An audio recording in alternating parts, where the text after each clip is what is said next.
So, um, so yeah, I just realized that that is that's everything. Working with parents and working in that area is where it all begins because it's working on prevention. And if we're able to actually have this mindset that is how do I put this? I can't summarize this in one sentence, but if we're working on parenting and we're working, I also work with schools, um, and we're working on education reform, and we're working on really providing spaces at home and at school, which is where we spend most of our young life, until we graduate and then we're off into the world. Um, but those, let's say, I don't know, I can't calculate, but however many years we spend in education and being, raised at home, like the core of it, that's what shapes us. And if that is not done in the most constructive way that's going to help me be a thriving, contributing, emotionally intelligent, et cetera, if it's not going to make me that kind of person, then this is the world we're living in right now. And we're seeing everything that's happening around us. So at that point, I was like, this is what I want to do. I saw severe mental illness. I saw so many people with depression, anxiety, addictions, everything, you name it. I worked with kids, teenagers, adults, and I realized it has to go back to parenting. And if I can work with schools so that the school environment is also okay, then, there's hope. So that was really a time where that's when I got certified as a positive discipline educator. And then, like I said, I work with families, with couples, with schools. Um, and then my other hat that I started about 7 years ago with my husband and our 9-year-old daughter. She always calls herself the founder. Like me and her dad are just sort of the co-founders, and she's of course the founder. So she's very involved in the brand with us. So at that point, we decided, okay, so we want to create impact. We want to create change. And how do you do it? Because I think many of you might have the same question. There's a million and one ways that it can be done. Um, but we chose fashion for a variety of reasons. And one of them is I have a background, of course, because of the family business. And also, we all wear clothes, right? So clothes are a way that we express ourselves. They're a way that we want to communicate something to the world. It says a lot about who we are, and it says a lot about where we stand and some issues that we might really believe in. So we created Satcher, which is a streetwear brand for men and women, and it advocates for the mental health of marginalized communities. So, a couple challenges here. First of all, neither my husband nor I are designers. We did not study fashion design. I'm a psychologist and he was a medical doctor. Okay, so very far away from the fashion industry, which people thought we were crazy or like, how, but you can get it done. And the other challenge was being in an industry, like I hear a lot of people talk about corporate and about banking and about big pharma and all of these like really hardcore industries where it's hard to be a person that wants to create impact or change or social contribution. Um, so fashion industry is no different. It's super cutthroat. It's very environmentally unfriendly. I'm sure a lot of us have heard about like people not being paid fair wages, very bad conditions in production, et cetera, et cetera. I don't want to get too much into that. But we've been slowly but surely like pushing our way through to try to say you can be in any industry and you can still create impact and you can still do something of value and of purpose and contribute to the world and also feel good about yourself, no matter what industry you're in. Um, so we've been doing it. It's an uphill battle, but we've been doing it for the past 7 years. And recently, I moved to Portugal about 1 year ago, and we've been doing the brand. I've been doing my mental health work, working with families, individuals, schools, all of that. I also do some mindfulness work because I feel like we all need some mindfulness in our lives, which goes back to also the idea of being in the now. And if any of you have ever done any mindfulness practices, it's not just a stress reliever and it makes us feel good, but it also always reminds us to just focus on the now. Let's not worry about the past.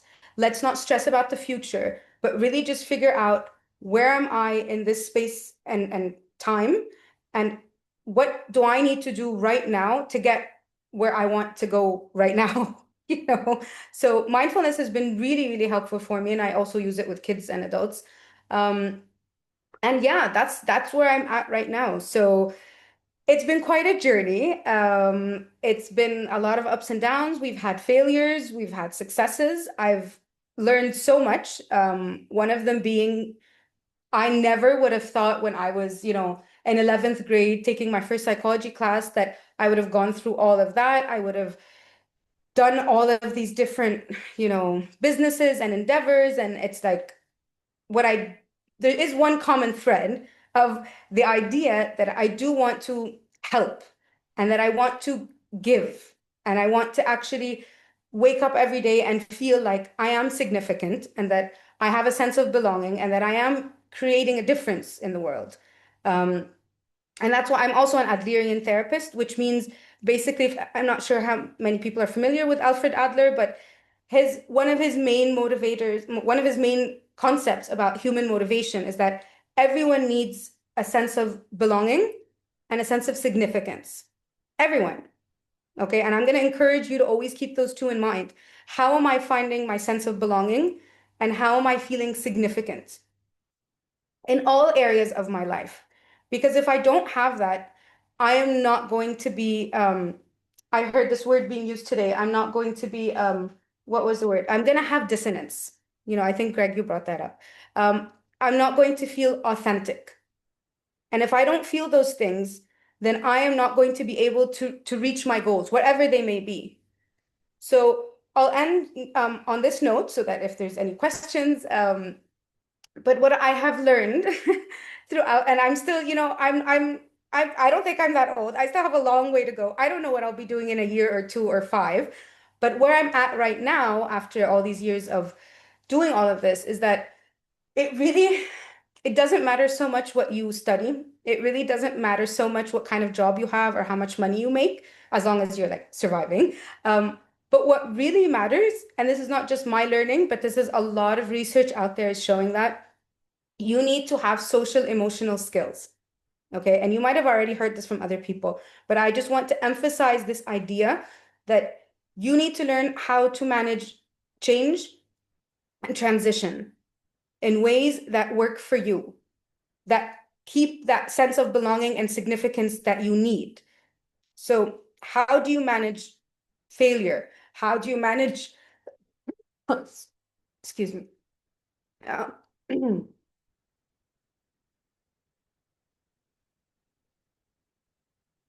so how do you manage the failures?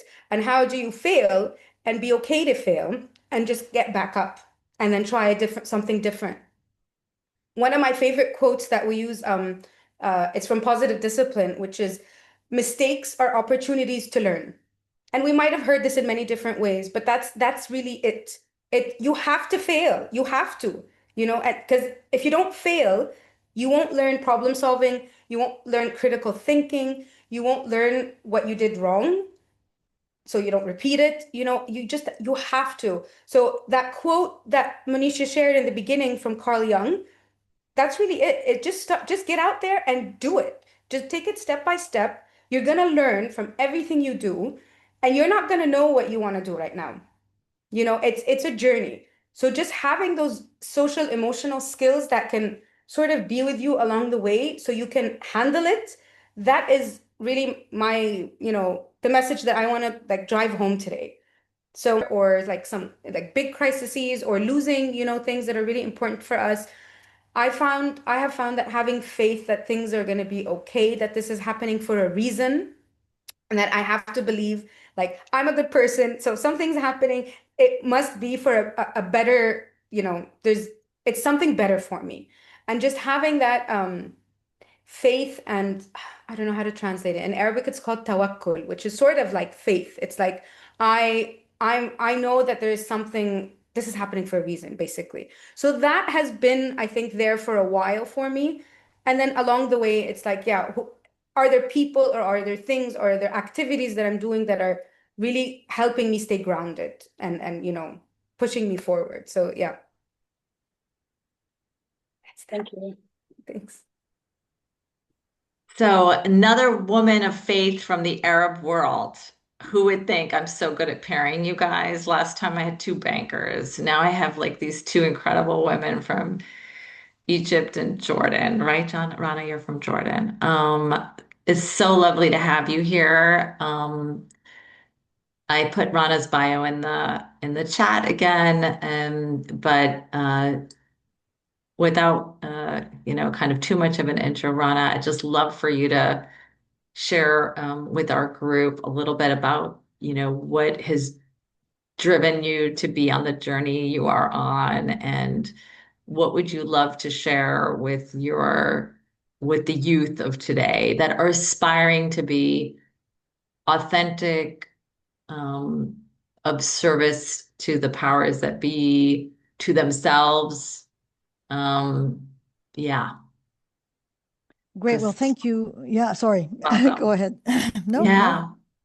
I mean, first of all, thank you for inviting me to be part of this group. And I'm excited because I want to learn as much as share as well, because we all learn from each other. And I apologize for last week because I thought Zoom would work in Tehran, but for some reason it didn't. So again, I apologize for that. It's my first time there, so I didn't realize that it wouldn't work.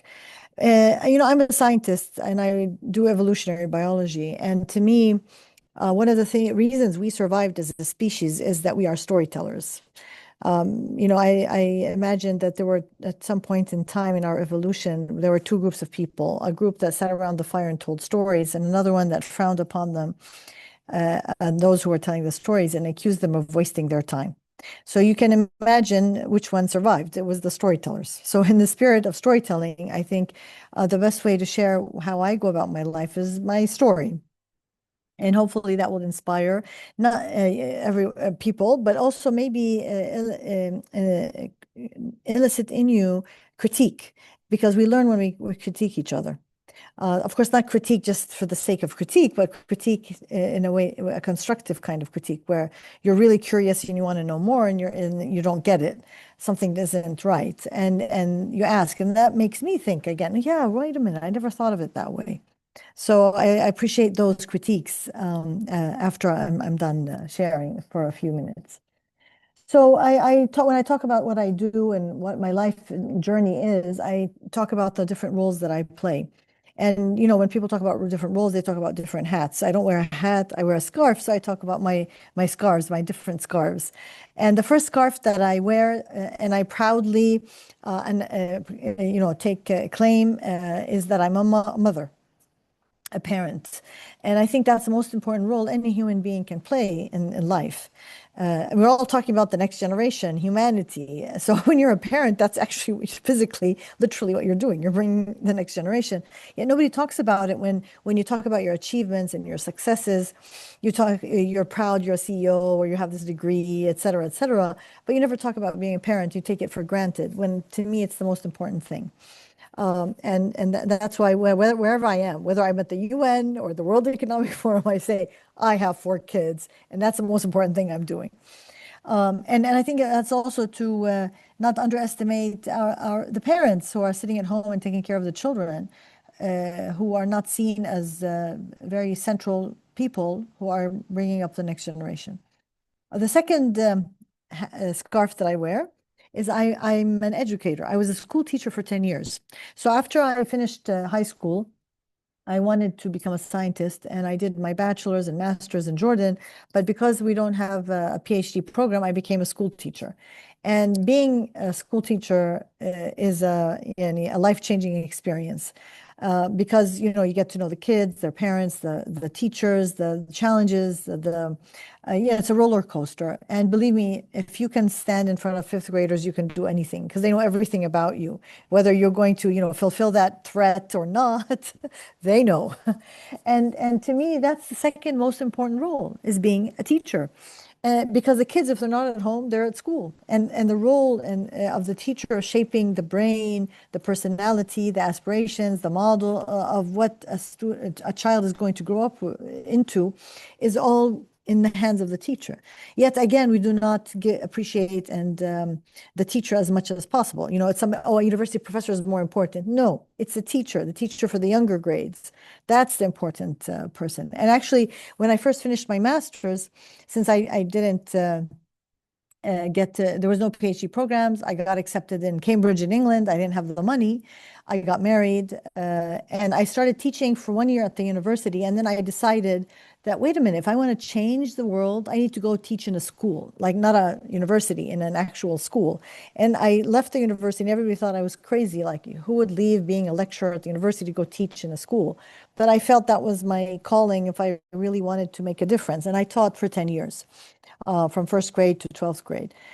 So that's to me the second most important role. The third one, and I'm still a teacher at the university. It's all education, all through and through. The third role is I'm a scientist. So later, after 10 years of being a teacher and I had 4 kids, I applied for a Fulbright. My husband saw the ad in the newspaper and I applied. And actually, I was called for the final interview on the day I was due to deliver my fourth child.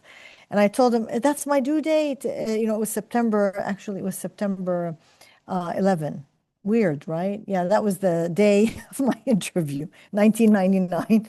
And they said, oh, so if you had the baby, we'll call you on the phone and do the interview on the phone. So I went fully pregnant and delivered Sada, my youngest, on the 12th of September. And I got the scholarship. And that's when also we had to decide, what do we do? You know, I'm a family with 4 kids and a husband. I go alone? Do I take the kids? But also to us, or to me, what is most important was my family. As much as I wanted to do a PhD, my family came first. So my husband resigned. He was an Air Force officer in the Air Force, Lieutenant Colonel. He resigned so that we could all stay together as a family and move to the US so he would support my dream. So very important, who's your partner, how you choose them. You know, you share your dreams and aspirations with them. So I did my PhD and came back because I love science and I became a professor. And I think, you know, when you do something that you love, that you have a passion for, it's a whole different world because you don't care about the money, you don't care about the fame. You just care to do it for the sake of doing it, following your curiosity. And that's very important to keep that curiosity alive. And anytime you feel that curiosity is dimming, take a step back and assess because that's kind of somebody was asking about the North Star, although I'm against the North Star, right? Why North? The star, a compass. But it's you, inside you. It's your curiosity that kind of guides you, what interests you, what will keep you awake at night, what will wake you up early in the morning. And if you don't have that, then something's wrong and you need to go back and find it. And it's a journey. And I won't speak much about my science, although maybe one thing that's related to leadership value is, yes, I became a professor and doing groundbreaking research, although I'm in Jordan. But I think what guided me also is my curiosity and asking those scientific questions that stemmed from observing nature around me and what's going on. And of course, that sense of awe of nature and that sense of asking questions is innate in how we evolved as a species, being curious, but also fostered and nurtured by my religion. I'm a Muslim, of course. I'm sure you've guessed that. And I grew up in a household where Islam was about that there's no red tape. You can ask any question you want. That's part of being a good Muslim is to ask questions, to use your mind and not let it go idle. And that is so opening and so freeing. And that's what guided me to ask those scientific questions that stem from observations. And one of those questions that occurred to me was, how come when people are exposed to trauma, it's always portrayed in a negative perspective. And why I'm talking about trauma? Because yes, I live in Jordan. I have a Jordan citizenship, but I'm not from Jordan. I'm Palestinian. I'm from Al-Quds, Jerusalem. My father, we've been there like since the 11th century. And my father, in 1948, when he was 5, was evicted violently by Zionist forces to Lebanon. So trauma has been part of my heritage. And then my mother's Syrian from Aleppo. And again, I'm just an example of the people from that region where there were no borders 70 years ago. It was all one country, one region, and people married and so on. You can see the borders are straight lines drawn by a ruler. which speaks to colonialism and divide and conquer, and how that colonialism is still is still there, but in different forms. But what struck me is that with all the displacement in war, you know what happened, Iraq, refugees coming to Jordan, displaced after the U.S. Military attack, the Syrians, the Yemeni. I mean, Jordan is a haven for refugees. We even have Ukrainian refugees. So you name it, we have it. And the idea was what international NGOs started pouring in, and with a lot of aid money, which is whitewashing, because all these Western governments are pouring money to support weapons by the billions, trillions, and then they pour a little bit of aid to look good. But that's another story. But always the perception was that, oh, you are displaced. Oh, you are a victim of war, so you're a victim. We need to come and save you. So again, another colonial trope. You know, we're the savior. We want to save you. First you kill us, and then you want to come and save us. And that didn't sit well with me. And my research looks at biomarkers of trauma. And all the biomarkers are negative. They always look for the negative consequences of trauma. Nobody, and I say, wait a minute, I'm a daughter of refugees. Trauma has been happening for millennia. This is not the first time. How come it's only now in this 200 years we're talking about it in a negative way? Can we look at it from a positive way? And we see those examples of positivity in Gaza today, where the genocide is happening, yet people, we call this word sumud, yani they stand steadfast. What is that? Where is that coming from? And we know it stems from meaning making. This is what let's say the neutral way of saying it, meaning making. It's religion, spirituality, that there's a purpose. The speaker before me talked about tawakkul, yani you believe in something bigger, and that everything is for a purpose. And that's what keeps people moving. So it's a positive thing, not a negative thing. And so I used my research. We were the first to discover last February genetic signatures, epigenetic signatures of trauma that could be transferred from grandparents to grandchildren. So this was groundbreaking. Nobody had done it in humans. And because the genes that had that signature had no known function that was related to any disorder or disease, I proposed, and we just published this article trying to explain what that means, that maybe we can move from vulnerability and victimhood to adaptability and agency. So evolution has granted us that our grandparents, if they are exposed to trauma, they pass down to us as grandchildren the capacity to adapt, the capacity to have agency, to deal with this unpredictable future. So it gives you dignity in what you do. And if we look at that, that will change how we do policy, how we develop interventions, how we even look at ourselves in how we conduct our lives for the future.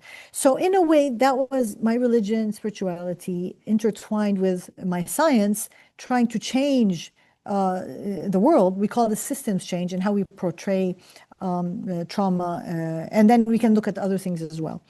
So that's my third scarf. My fourth scarf is I'm a social innovator. That's what they called me later. I was just doing what I thought was the right thing. I realized children don't read for fun. So I stepped out of my lab in my classroom to see what can I serve with my skills and knowledge, my community. And also this stems from my religion. You know, we have a saying from Prophet Muhammad that everyone is a guardian, meaning you have to take care of your community, whether it's yourself, your family, your neighborhood. And from that, when I noticed that, again, driven by curiosity, that children don't read for fun, although they know how to read, I set out to try to find a way to help them fall in love with reading. And I discovered that the parents have to read aloud to the children. And that's how We Love Reading, my program, started. And of course, that's a whole different story. But today, from that humble beginning of me reading to the children in my neighborhood, because I felt that sense of responsibility, to We Love Reading being now today in 78 countries around the world, and it's been called a movement. We've won multiple awards. A new book just came out.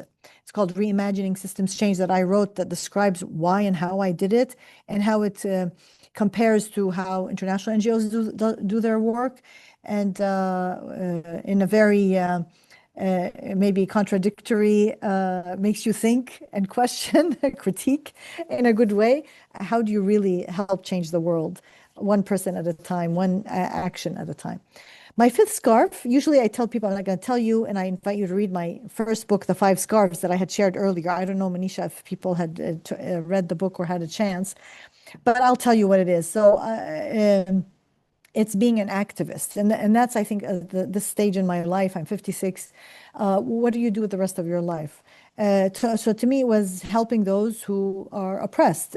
First, in the broadest, let's say, perspective, I started, with women because they're 50% of the population.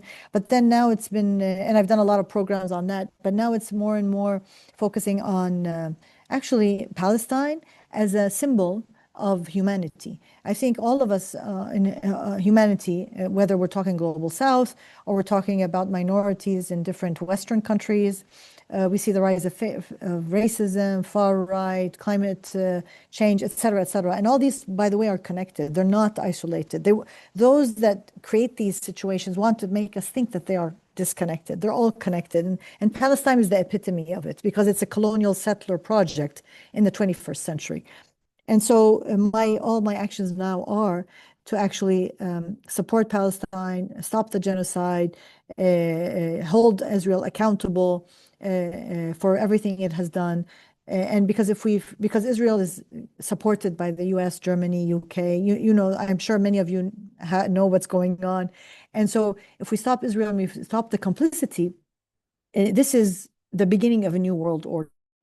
We see how the international law did not hold up. Nobody's listening, although we have an ICC and ICJ court.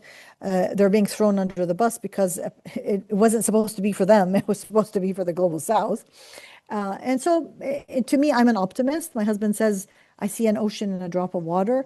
And I think this is our time, that the system that was created after World War II is collapsing. It was created for the North because at the time of the creation of the UN, we still had apartheid in South Africa. Palestine was a colonial settler project. Algeria was still under France colonization. This was 1948. So what was that world order about? So it has shown its true colors now. And I think now is the time for you, the young generation, who have been really the moral compass of the world, as we've seen you in encampments and on social media and all the wonderful, amazing actions that people have been doing, is to create a whole new world so that when the world is transitioning from one to the other, we have something ready to try. It won't be perfect, but we will learn and grow together to hopefully not so that the killing and the deaths of all the children, the teachers, the health workers, the journalists, even the resistance fighters did not go for nothing.